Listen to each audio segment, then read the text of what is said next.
Okay, here in part 8 of this module on leading change, we're going to talk about a third principle from John Kotter on how to be a leader of change. We've talked about creating a sense of urgency. We've talked about building a guiding coalition or a change team to help you make a change. And now we're going to be talking about this principle of forming a vision and strategy. And this should be pretty straightforward because our entire first module of this course on strategic leadership was all about developing vision and strategy, right?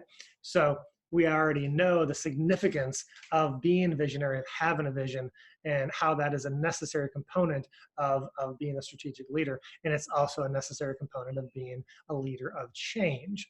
So really, we're just talking about, as a leader of change, we absolutely need to define and clarify a motivating and inspiring future that our ministry is all about, that people can look forward to. This is why we exist as a ministry. This is what we're hoping to achieve. This is what we think God is going to do.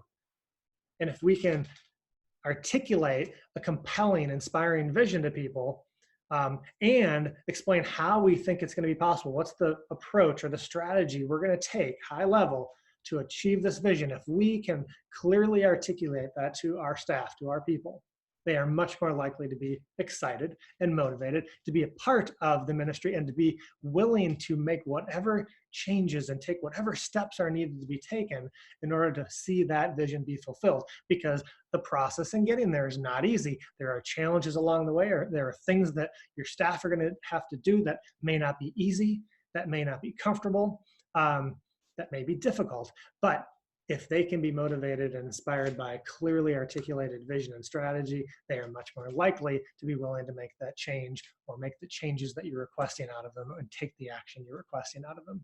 So again, back to our case study example, hoping that your team is going to be willing to shift and all get visas under a particular foundation.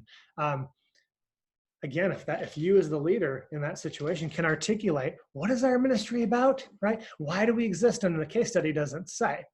But let's say, for example, if I want to encourage my people to really, hey, we need to get these visas under this foundation, maybe I come back to our original purpose for existing, why we exist as a ministry. And let's say, for example, it's, hey, we believe that God called us to this little community or this little village, and he wants to see, he wants this to become a Christian community where there are no believers.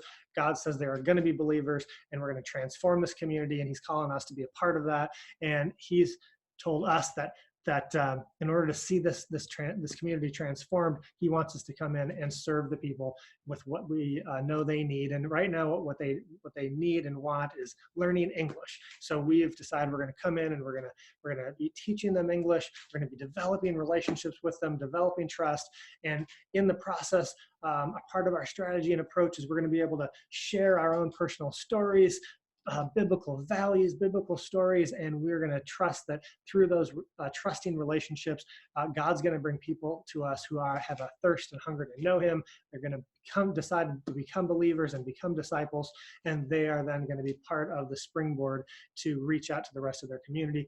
And this is how we see God calling us to be a part of this community transformation. If that is the vision and strategy, for example, you can bring your people back to when you're talking about this change to getting a visa under a foundation. You start with a vision and strategy, and then you say, and with that in mind, with this vision and strategy in mind, we know that we absolutely, as staff, have to have visas to be here. We have to have the legal right and authority to be in this nation. And so far, we haven't been able to find anything besides coming in on language visas, which are good for a year or two, but that require us to study language almost all the time, and therefore not have much time to do our regular ministry of teaching English and developing relationships.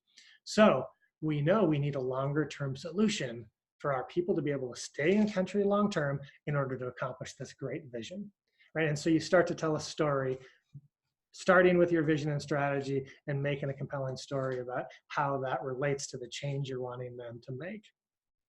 So this is an example of forming a vision and strategy and how it's an essential component and principle in leading change.